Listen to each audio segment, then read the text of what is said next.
So welcome back to our channel part of my life.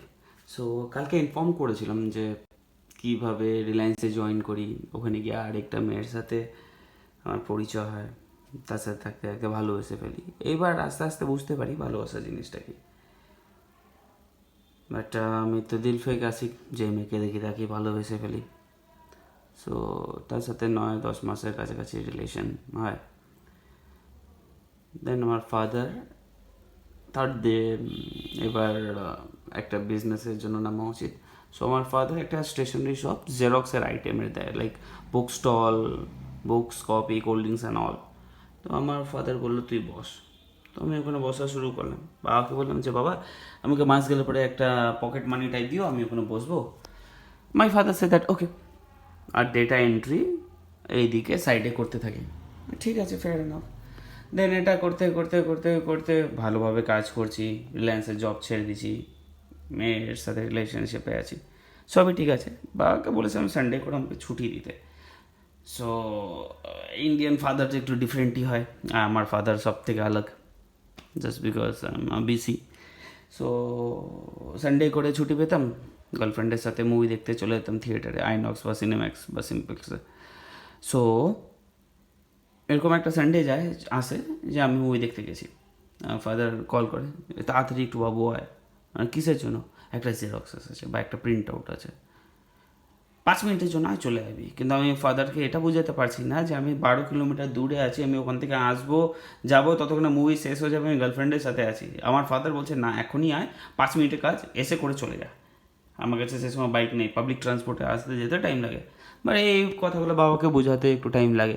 So বাবার সাথে এটা নিয়ে ক্লাস হয়, হ্যান ত্যান ক্লাস। আমার ফাদারের সাথে অলওয়েজ ছোটোবেলা থেকেই ক্লাস হতে থাকে, বাট তাও এটা সবসময় থাকে। এটা চলতে চলতে এগুলো চলতে চলতে চলতে লাইফ চলতে থাকে। 5 মাস, 6 মাস, 7 মাস, 1 বছর হওয়ার পর পুজোর সাথে এগেন ব্রেকআপ। সো এই সময় আমি কি করব, ছেলে ভালো বলতে পারে সবাই। So on that time I thought যে না, দেন এবার বাইরে জব করা উচিত। সো আমি কলকাতায় জবের জন্য ট্রাই করলাম উইপ্রোতে। সো একবারে শর্ট লিস্টেড, জাস্ট বিকজ আমি এতগুলো কল সেন্টারে জব করেছি। So I have lots of experience call centre, IT sector. So আমি জয়েন করলাম ওখানে। ওখানে গিয়ে এগেইন একটি মেয়ের সাথে দেখা হয়, অনেকের সাথে দেখা হয়, বাট একটি মেয়ের সাথে দেখা হয়, নাম হচ্ছে চন্দ্রিমা দাস। দেখতে ভালো ছিল না, but financially say is so much good. So much বলতে নট অ্যাবাউট 12 or 15 বিলিয়নের প্রপার্টি, এত বড় লোক বলা যেতে পারে।